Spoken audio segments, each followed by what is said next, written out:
techniques that we're using, I would say the three that jump to mind is student voice, student belongingness, and also personalized learning. And thinking about remote learning and how we started, I think that we were just trying to figure out how to get the kids logged onto the computer. And that felt more like compliance, right? And so teachers were coming up with lessons, our students were logging on, but we were missing those three components.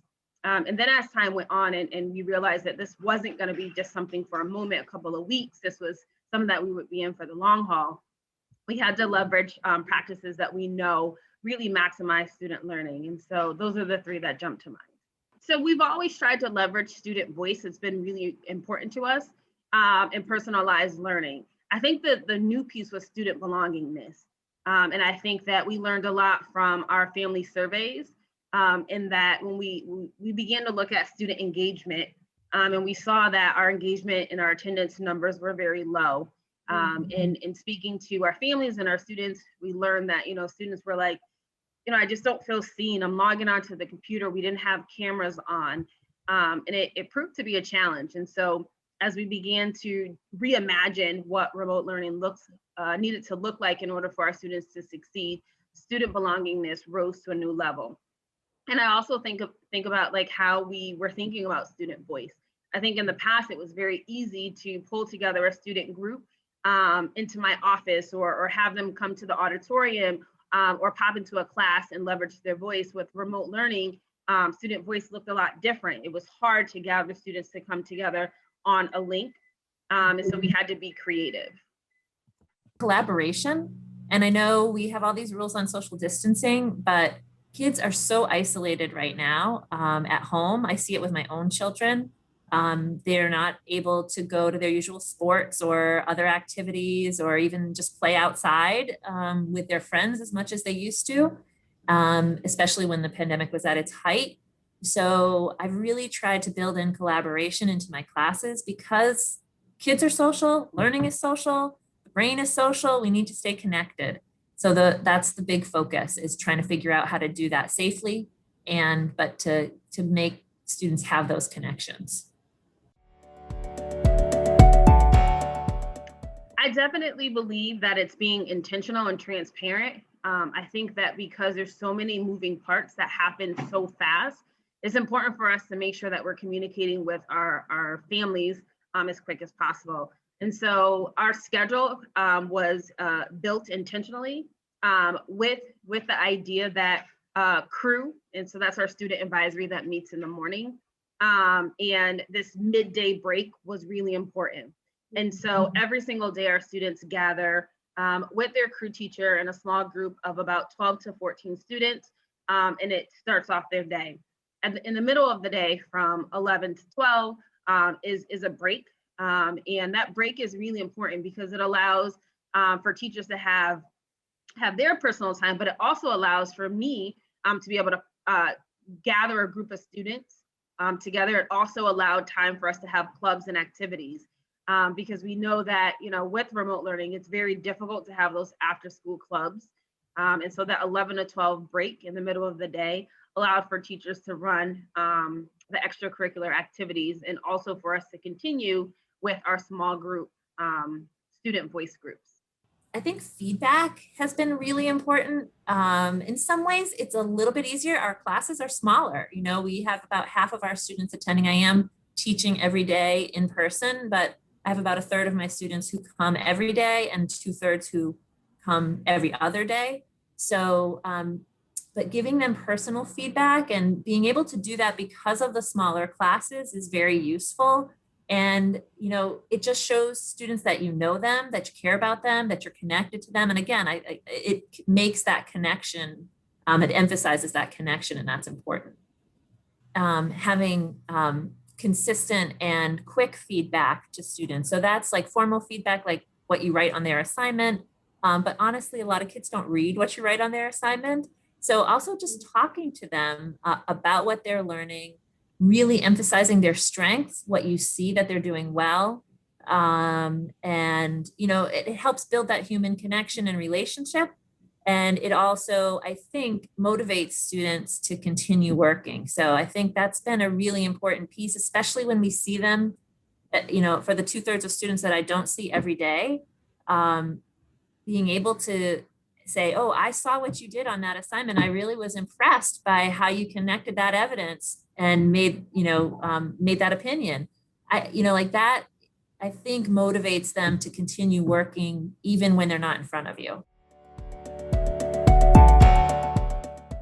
So this, the pandemic has allowed me the opportunity to teach a class, and I think that has been the best experience. I honestly think that it's something that all leaders should do. I think when you move too far away from being in the thick of it, you forget important pieces that are needed. And so one success is I have a crew. I have a group of 12th graders who are authentically honest, and I love that about them.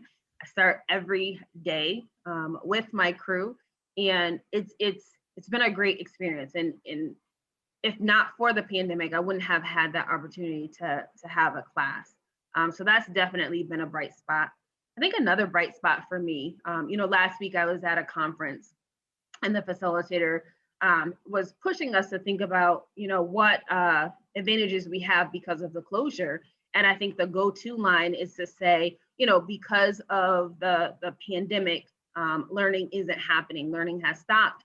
And we were then guided to go into classes. And I just popped into 3 random classes, and it was emotional because what I saw learning happening at its best. I saw an 11th grade AP class, and one of the juniors was sharing a written piece, a written narrative about the pandemic.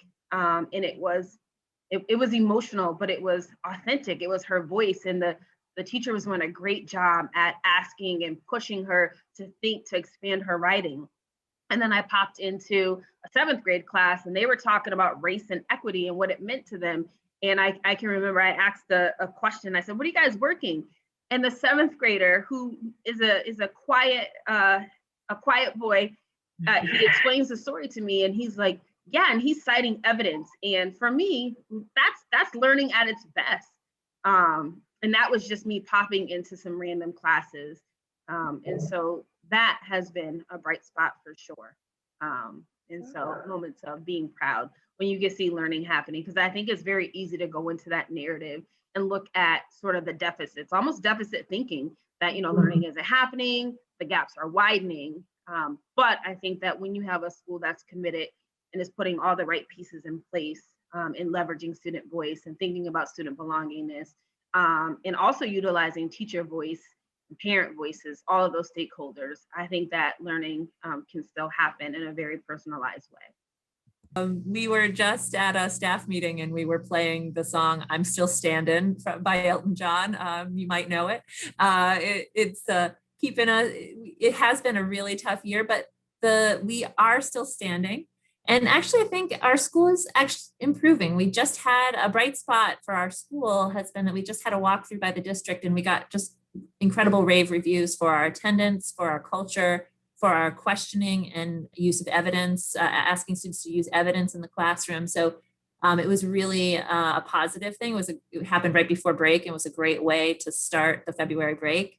And I also have been able to, because I teach statistics, to build in a lot of stats. And there's been so many stats in the news these days, from COVID data, which kids are actually honestly a little tired of hearing about at this point. And also the election. There was so much election data. I had a really great project where students analyzed polls from all of the swing states, and then they each had a swing state that they had to analyze the polls from and make a prediction about who would win which state. We know the polls weren't necessarily great, but they did learn a lot about polling and about using descriptive statistics. And we're so excited to be able to predict whether they predicted their state right. For example, one student had Ohio, and she was very excited that she wasn't excited about who won Ohio, but she was very excited that she predicted it right.